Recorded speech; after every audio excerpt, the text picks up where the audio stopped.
Assalamualaikum warahmatullahi wabarakatuh. Hai semua, kami dari kelompok 4 akan menyampaikan materi tentang manajemen rantai pasokan. Dan saya Jordi Setiawan sebagai moderator akan memperkenalkan anggota-anggota saya.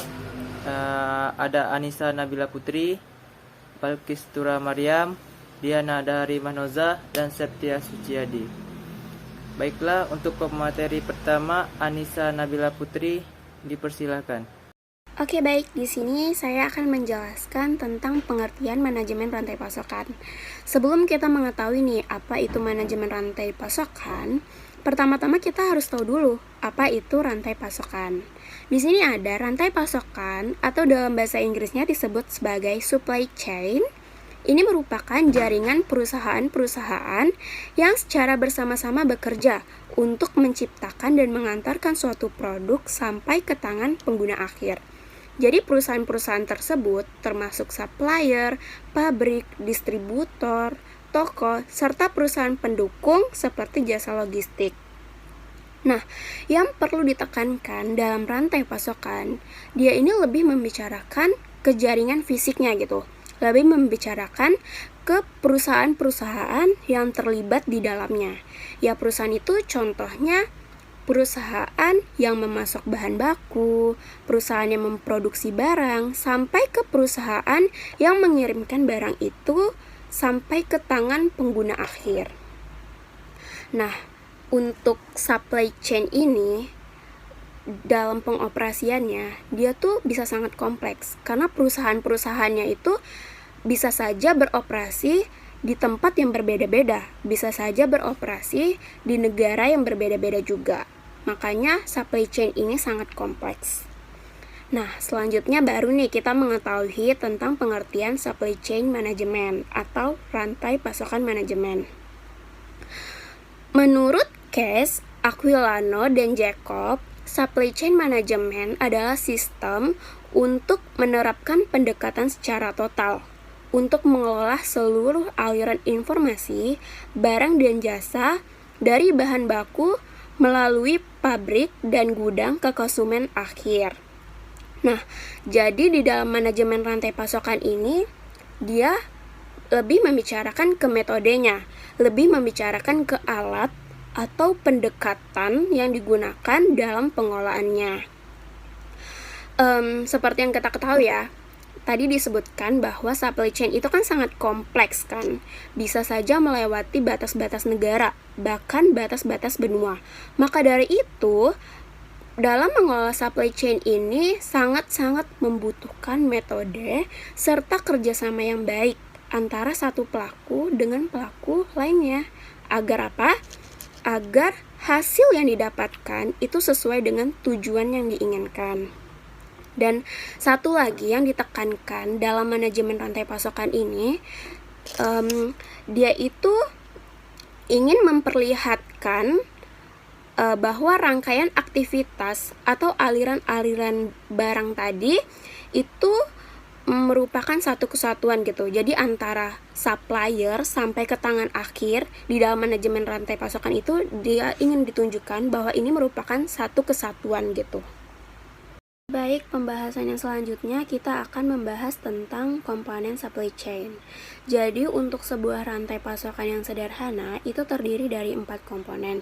Yang pertama itu ada supplier atau persediaan bahan baku. Lalu ada produsen atau perusahaan yang menghasilkan suatu produk. Yang ketiga ada gudang atau pusat distribusi. Dan yang keempat ada pengguna akhir atau customer. Kalau kita bicara nih tentang produk-produk yang ada di sekeliling kita, tentang barang-barang yang ada di sekeliling kita, sebenarnya itu semua membutuhkan proses yang panjang ini. Itu semua membutuhkan aliran-aliran dari komponen supply chain ini.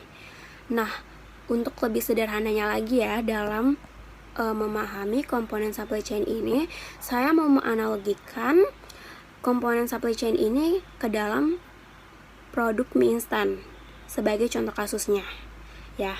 Nah, jadi Sebelum kita mau produksi mie instan, itu pasti membutuhkan pemasukan bahan kan, pemasukan bahan baku, pemasukan bahan pembantu, dan pemasukan bahan penolong gitu. Nah, apa aja sih bahan-bahan yang diperlukan dalam memproduksi mie instan? Itu biasanya ya tepung terigu sebagai bahan baku utamanya. Jadi membutuhkan pabrik tepung. Lalu pabrik plastik sebagai packaging mie instannya, dan bisa aja kecap atau saus gitu kan. Bisa aja perusahaan mie instan ini itu nggak produksi saus atau kecap sendiri, jadi kita membutuhkan pemasok juga kan. Nah, lalu mereka ini yaitu perusahaan tepung, perusahaan plastik, perusahaan kecap, saus itu, dia akan memasuk bahan-bahannya itu, bahan baku itu ke dalam perusahaan yang akan memproduksi mie instan ini. Nah, setelah udah ada tuh bahan bakunya, apalagi? Nah, di perusahaan produksi ini akan dibahas gitu gimana nih perencanaan tentang memproduksi barangnya, apa aja gitu, gimana caranya, sampai perusahaan ini menghasilkan sebuah produk. Nah, itu dibahas di perusahaan mie instan ini. Lalu setelah jadi mie instan, apalagi? Tentunya akan didistribusikan melalui distributor. Nah, untuk mie instan sendiri ya, itu kan nggak hanya didistribusikan di daerah-daerah di Indonesia saja kan. Ada tuh di Indonesia banyak juga produk-produk mie instan yang memang diproduksi di Indonesia tapi dipasarkan di luar negeri gitu kan, di mancanegara itu banyak juga. Nah, jadi distributor ini ya, selain udah didistribusikan kemana-mana, juga didistribusikan ke supermarket, swalayan, terus toko-toko, warung-warung, dan lainnya. Nah, sampai akhirnya kita sebagai pengguna atau customer ya, menggunakan mie instan ini, menerima mie instan ini gitu. Nah, inilah gambaran sederhana dari komponen supply chain ini. Selanjutnya kita akan membahas tentang hal yang harus dikelola di dalam supply chain. Untuk poin yang pertama itu ada aliran barang.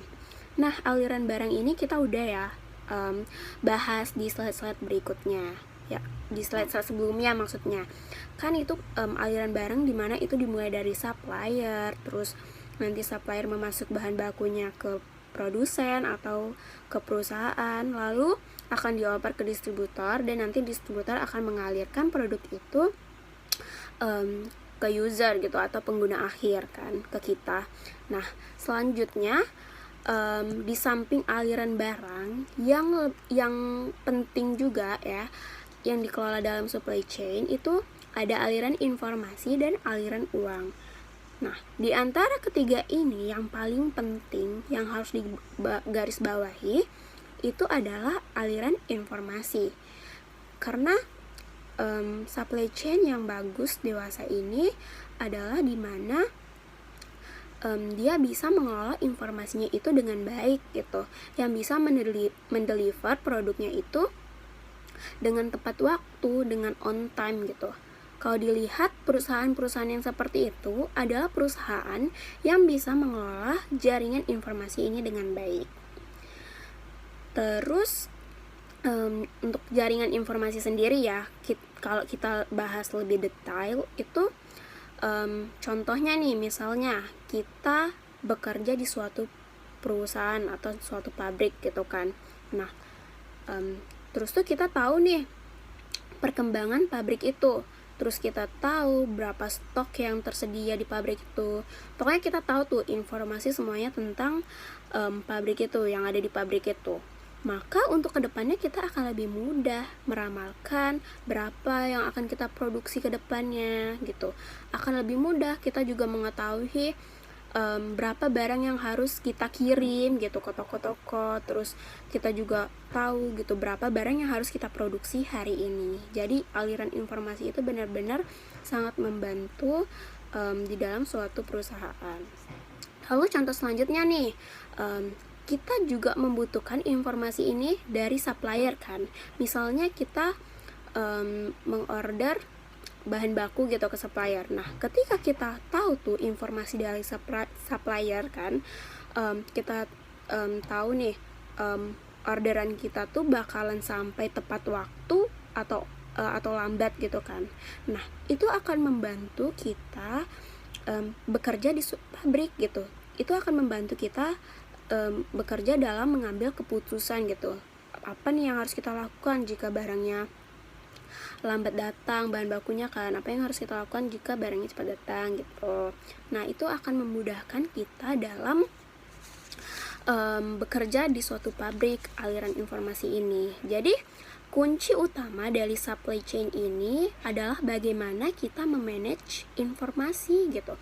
Karena seluruhnya pergerakan barang itu yang mengatur adalah informasi ini. Seperti itu. Sekian pembahasan materi dari saya, dan untuk materi selanjutnya itu akan dibahas oleh Diana dari Manoza. Assalamualaikum warahmatullahi wabarakatuh. Di sini saya akan menjelaskan mengenai konsep dan tujuan manajemen rantai pasokan atau yang dikenal dengan supply chain management, di mana konsep supply chain management ini memungkinkan agar tidak terjadi kesalahan dalam proses perpindahan barang dari produsen, seperti hal-hal keterlambatan penyampaian barang, salah barang, dan masih banyak lagi. Nah, oleh karena itu, konsep ini dibuat untuk mengurangi dan mencegah terjadinya kesalahan tersebut. Konsep logistik ini dilihat sebagai masalah yang lebih luas, dimulai dari bahan dasar hingga barang jadi tersebut dipakai oleh konsumen akhir.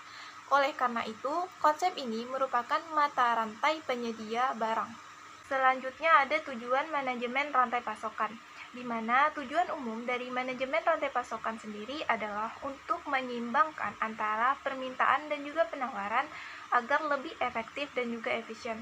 Tujuan yang ingin dicapai dari rantai pasokan ini ialah memenangkan persaingan di perusahaan, di mana minimal perusahaan bisa bertahan di tengah persaingan yang ketat. Tentunya secara keseluruhan, manajemen ini ditunjukkan supaya tercapainya tujuan dari perusahaan. Yang pastinya perusahaan menginginkan produk yang dibuat bisa meningkatkan kepuasan terhadap pelanggan. Dengan demikian, ini adalah tujuan umum dibuatnya manajemen rantai pasokan tersebut. Selanjutnya ada tahapan manajemen rantai pasokan. Agar semakin memahami pentingnya manajemen rantai pasokan, kita juga perlu tahu ada sederet tahapan yang dilakukan. Yang pertama, perencanaan. Seperti yang kita tahu, segala sesuatu dalam bisnis pastinya dimulai dengan perencanaan terlebih dahulu. Perencanaan ini biasanya dimulai dengan merencanakan kebutuhan dari konsumen, perencanaan produksi, pembelian bahan baku, sampai dengan tenaga kerja dan transportasi. Dengan adanya perencanaan ini, perusahaan juga tahu apa yang harus dilakukan dalam kurun waktu ke depan. Misalnya, perusahaan harus mengetahui perkiraan permintaan dari konsumen. Sebagai pengusaha, kita perlu memastikan berapa jumlah produk yang harus dipersiapkan. Hal ini untuk memastikan semua produk bisa terjual dengan habis. Proses perencanaan ini harus dibarengi dengan inventaris dan laporan penjualan. Dengan bantuan laporan penjualan sebelumnya, kita tahu nih kira-kira berapa permintaan dari pasar seperti tren pasar dan faktor lainnya. Yang kedua ada pengadaan barang. Setelah membuat perencanaan yang matang, selanjutnya kita melakukan pengadaan barang untuk menunjang produksi. Pengadaan barang ini merupakan tugas penting dari perencanaan manajemen. Dengan bantuan tim khusus ini, maka perusahaan bisa mendapat barang dengan harga yang paling baik dengan kualitas yang sesuai kebutuhan. Yang ketiga ada produksi. Langkah berikutnya akan masuk ke proses produksi, di mana semua bahan baku kemudian akan diolah menjadi produk yang siap dijual kepada konsumen. Proses ini tidak hanya melibatkan sumber daya manusia saja, tetapi juga melibatkan mesin. Pengawasan sangat penting dalam proses ini, supaya hasil produknya tetap berkualitas karena dipengaruhi oleh mesin hingga tenaga kerja. Yang keempat, ada pengelolaan penyimpanan. Setelah produk jadi, tentunya tidak bisa langsung dikirim atau diterima oleh pelanggan. Kita perlu yang namanya gudang atau tempat penyimpanan. Nah, proses penyimpanan juga harus jelas. Harus ada pencatatannya, mulai dari memasukkan barang, pengambilan, hingga mungkin terjadi pengembalian barang. Semua barang yang masuk dan keluar perlu memiliki catatan yang jelas. Manajemen rantai pasokan juga harus melakukan stock of name secara berkala. Dengan demikian, tidak ada perbedaan antara jumlah barang dengan pencatatan. Yang kelima, ada proses pengiriman. Proses akhir dari produksi barang tentunya adalah proses pengiriman ke pelanggan. Kurir dan transportasi menjadi dua hal penting dalam proses ini. Kita perlu melakukan pencatatan dan pelacakan sehingga proses pengiriman berjalan dengan lancar. Perusahaan perlu memastikan bahwa barang yang dikirim tersebut benar-benar sudah diterima oleh pelanggan dengan baik. Sekian dari saya, materi selanjutnya akan disampaikan oleh Balkis Turah Marian. Baiklah, di sini saya akan menjelaskan tentang proses bisnis dalam rantai pasokan. Menurut James R. Stock dan Douglas M. Lambert menyatakan bahwa supply chain yang terintegrasi terdapat proses-proses berikut ini. Nah, yang pertama itu yaitu manajemen hubungan pelanggan. Manajemen hubungan pelanggan itu merupakan pengelolaan hubungan baik dengan konsumen melalui dengan mengidentifikasi siapa konsumen kita dan apa yang dibutuhkannya. Nah, contohnya itu seperti apa sih spesifikasi atau perincian yang dikehendaki oleh konsumen tersebut, supaya kita bisa mengevaluasi sejauh mana sih tingkat kepuasan konsumen tersebut. Yang kedua, ada manajemen layanan pelanggan. Manajemen layanan pelanggan ini berfungsi sebagai pusat informasi bagi konsumen, menyediakan informasi yang dibutuhkan secara tepat waktu mengenai jadwal pengiriman, ketersediaan produk, keberadaan produk, harga, dan lain sebagainya. Nah, yang selanjutnya yaitu yang ketiga, ada manajemen permintaan. Manajemen permintaan berfungsi untuk menyeimbangkan kebutuhan konsumen dengan kapasitas perusahaan dalam menyediakan produk atau jasa yang dibutuhkan. Nah, yang keempat yaitu pemenuhan pesanan pelanggan. Proses pemenuhan permintaan konsumen tepat waktu, bahkan lebih cepat dari yang disepakati dengan biaya pemenuhan yang seminimal mungkin.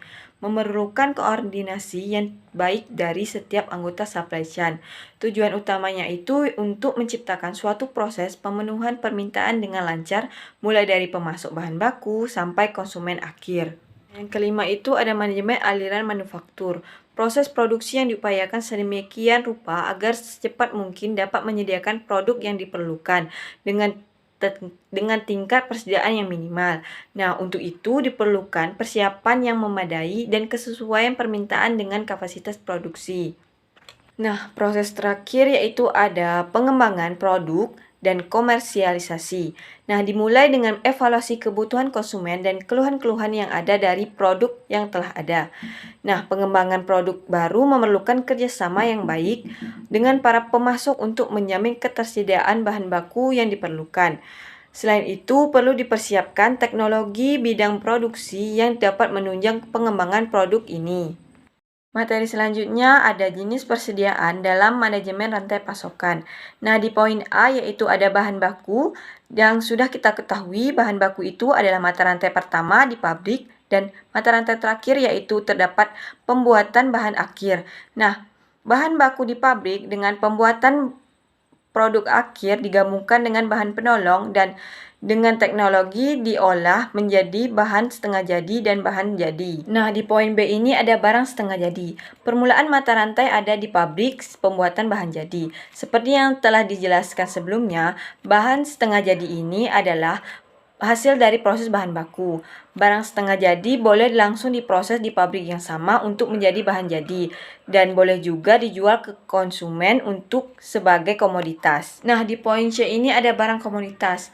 Persediaan jenis ini adalah barang yang dibeli di perusahaan tertentu sudah dalam bentuk barang jadi dan diperdagangkan kembali, dalam artian diperjualkan kembali kepada konsumen. Di perusahaan tersebut, barang ini dapat diproses kembali Misalnya, diganti bungkusnya atau diperkecil kemasannya, tetapi dapat juga dijual lagi langsung dalam bentuk asli seperti saat dibeli. Di poin D ini ada barang proyek. Persediaan jenis ini adalah material dan suku cadang yang digunakan untuk membangun proyek tertentu, misalnya membuat pabrik baru.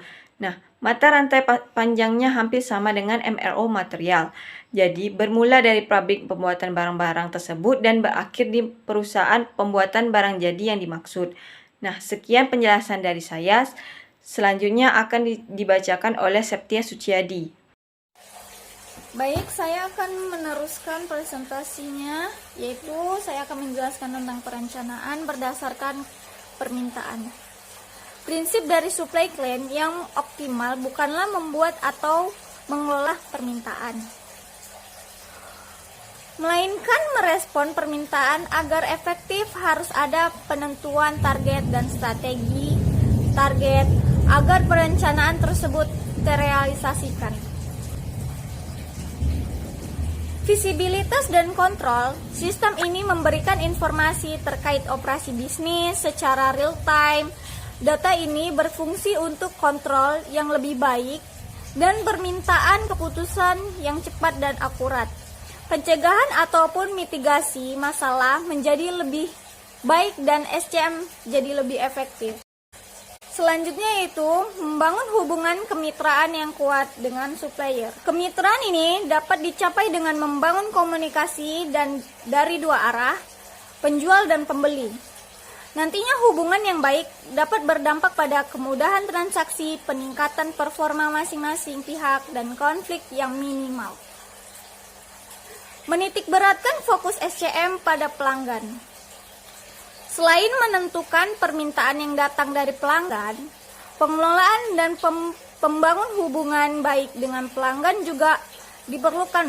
Pengelolaan pelanggan yang menyeluruh dengan menggunakan CRM misalnya dapat meningkatkan retensi, memudahkan akuisisi pelanggan, dan meningkatkan nilai transaksi.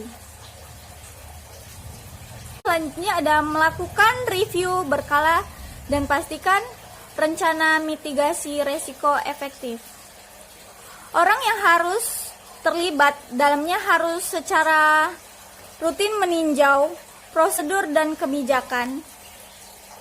Tujuan adalah untuk memastikan keduanya tetap relevan, efisien, dan berfungsi dengan baik. Aktivitas ini dapat membuat perusahaan terhindar dari kendala dan memuluskan operasi bisnis sekaligus memitigasi resiko pencurian, kecurangan, dan lainnya. Baiklah, selanjutnya presentasi akan disampaikan oleh Jordi Setiawan. Baiklah, saya akan menyampaikan materi selanjutnya mengenai manfaat manajemen rantai pasokan. Manfaat manajemen rantai pasokan ini terdiri dari 6, yaitu yang pertama, kepuasan pelanggan. Kepuasan pelanggan, konsumen atau pengguna produk merupakan target utama dari aktivitas proses produksi. Konsumen atau pengguna yang dimaksud dalam konteks ini tentunya konsumen yang setia dalam waktu jangka yang panjang. Untuk menjadikan konsumen ini setia, maka terlebih dahulu konsumen harus puas dengan pelayanan yang disampaikan oleh suatu perusahaan. Yang kedua, meningkatkan pendapatan. Semakin banyak konsumen yang setia dan menjadi mitra perusahaan, berarti akan turut pula meningkatkan pendapatan suatu perusahaan, sehingga produk-produk yang dihasilkan perusahaan tidak ada terbuang percuma karena diminati konsumen. Yang ketiga, menurunnya biaya. Pengintegrasian aliran produk dari perusahaan kepada konsumen akhir berarti pula mengurangi biaya-biaya pada jalur distribusi. Dan yang keempat, pemanfaatan aset semakin tinggi. Aset terutama faktor manusia akan semakin terlatih dan terampil, baik dari segi pengetahuan maupun keterampilan. tenaga manusia akan mampu memberdayakan penggunaan teknologi tinggi sebagaimana yang dituruti dalam pelaksanaan supply chain management. Yang kelima, peningkatan laba dengan semakin meningkatnya jumlah konsumen yang setia dan menjadi pengguna produk. Pada gilirannya akan meningkatkan laba suatu perusahaan. Yang terakhir, perusahaan semakin besar. Perusahaan semakin besar, perusahaan yang mendapat keuntungan dari segi proses distribusi produknya lambat laun akan menjadi besar dan akan tumbuh menjadi lebih kuat. Kesimpulan menurut kelompok kami, adanya manajemen rantai pasokan dalam perusahaan dimungkinkan dapat meningkatkan efektivitas dan efisiensi suatu perusahaan. Di masa yang seperti ini, manajemen rantai pasokan sangat cocok diterapkan. Ini karena sistem ini memiliki kelebihan di mana ia mampu memanage aliran barang atau produk dalam suatu rantai supply. Dengan adanya konsep manajemen rantai pasokan ini, para pelaku-pelaku bisnis juga lebih mudah untuk menciptakan produk-produk handal, berkualitas, dan cepat. Selain itu, proses pengolahan produk dari awal perencanaan hingga pendistribusian menjadi semakin terstruktur dan terkoordinasi dengan baik. Baiklah, cukup sekian materi yang saya sampaikan. Jika ada salah kata, mohon dimaaf. Wassalamualaikum warahmatullahi wabarakatuh.